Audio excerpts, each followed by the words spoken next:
Hola, ¿qué tal? Yo soy María Fernanda Espinosa Durán del grupo 13 y les voy a hablar sobre prematurez. Un prematuro corresponde a un recién nacido menor a 37 semanas de gestación o antes de los 260 días cumplidos. Es mundialmente el principal reto pediátrico y la principal causa de muerte neonatal. Asimismo, es el principal causante de discapacidades de largo plazo, tales como el retraso mental, parálisis cerebral, problemas de audición, visión y enfermedades pulmonares crónicas. En todo el mundo se calcula que cada año nacen aproximadamente 15 millones de prematuros, más de uno por cada 10 nacimientos. De ellos muere casi 1 millón. En todos los países, independientemente que sus ingresos económicos sean altos, medios o bajos, nacen niños prematuros. El 60% de los prematuros nacen en África y en Asia. Pese a que los bebés sobreviven la etapa inicial, la falta de cuidados médicos especializados hacen que más de 4 millones de bebés mueran antes de cumplir los 5 años. Se calcula que 3/4 de estas muertes podrían haberse prevenido con la implementación de acciones fáciles de realizar y que son costo eficaces, como proporcionarles calor adecuado, apoyo para la lactancia y atención oportuna de las infecciones y los problemas respiratorios.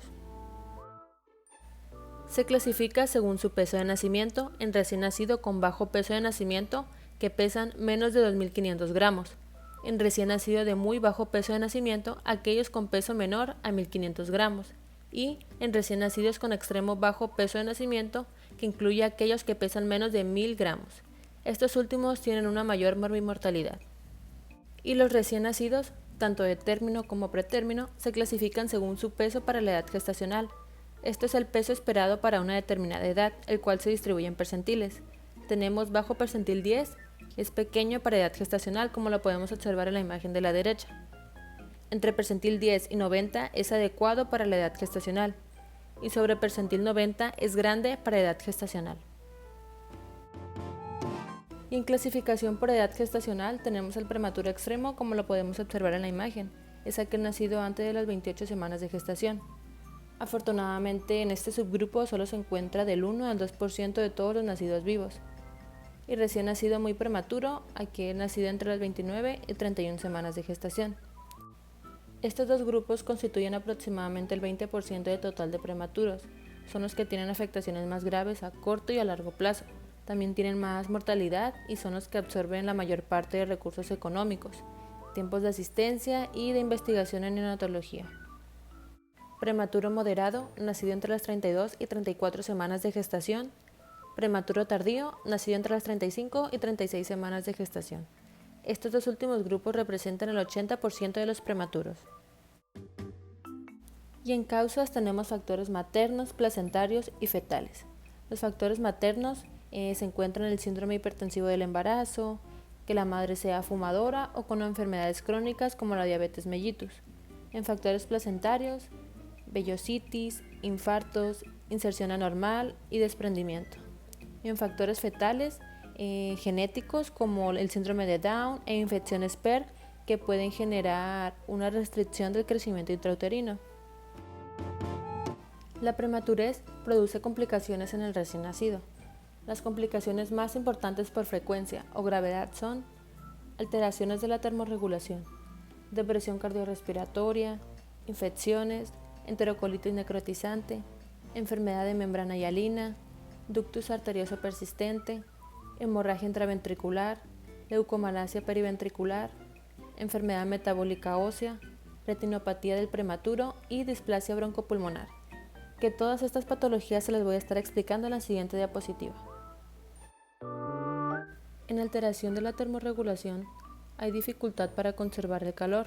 Los niños prematuros pierden más fácilmente el calor corporal, lo que podría provocarles una hipotermia, poniendo en riesgo su vida. En la respiración, muchos niños prematuros empiezan a respirar de forma autónoma, desde el momento en que nacen, pero otros necesitan reanimación. Si los pulmones no han terminado de desarrollarse y les falta surfactante, los niños prematuros podrían tener dificultad para respirar. En cerebro, los bebés prematuros pueden sufrir hemorragias cerebrales durante el parto y en los días inmediatamente posteriores a este. En los ojos, estos pueden verse dañados por un crecimiento anormal de los vasos sanguíneos de la retina. Y también los bebés prematuros tienen infecciones más graves. En patologías y diagnóstico tenemos enterocolitis necrotizante, que esta es una enfermedad multifactorial que se asocia a hipoxia, prematurez, al uso de fórmulas en vez de lactancia materna y algún componente infeccioso que a veces se encuentra presente. Se produce un proceso de hipoxia e isquemia intestinal, por lo que el intestino comienza a sufrir. Pasa gas a sus paredes, pudiendo terminar en perforaciones y necrosis. El pronóstico es reservado y se asocia a peor resultado neurológico, más aún si requiere cirugía.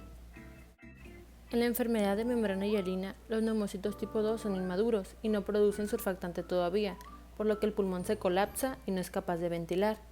Esta es una enfermedad exclusiva del prematuro.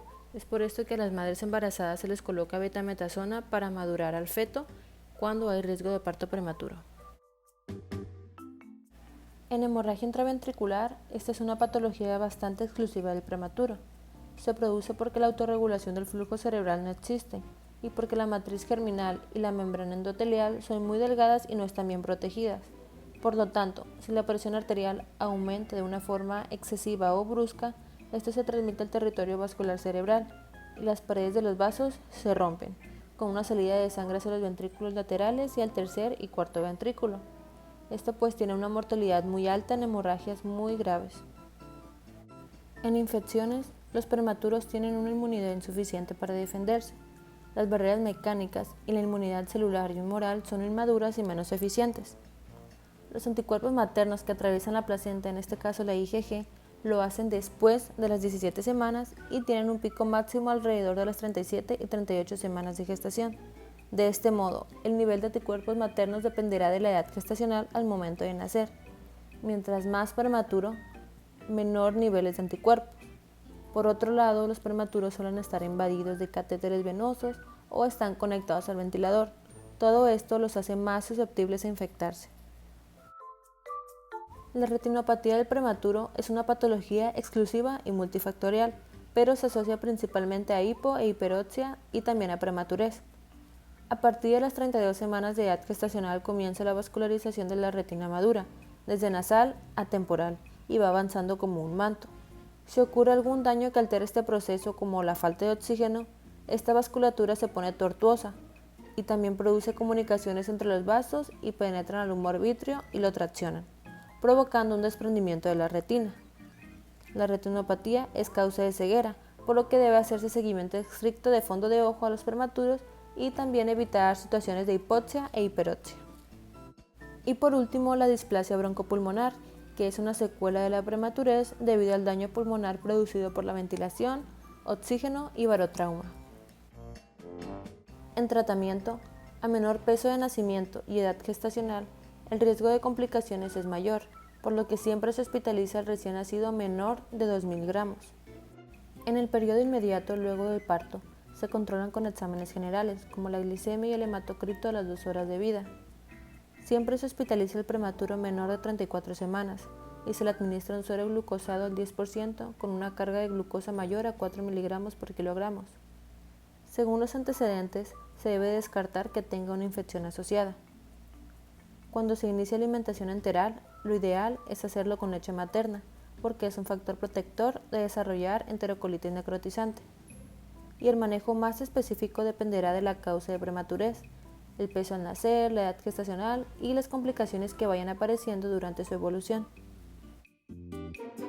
La sobrevida depende del peso y la edad gestacional, por lo que idealmente se debe esperar a que el feto crezca y madure lo más posible antes de interrumpir el embarazo, ya que después de las 28 semanas el pronóstico es más favorable.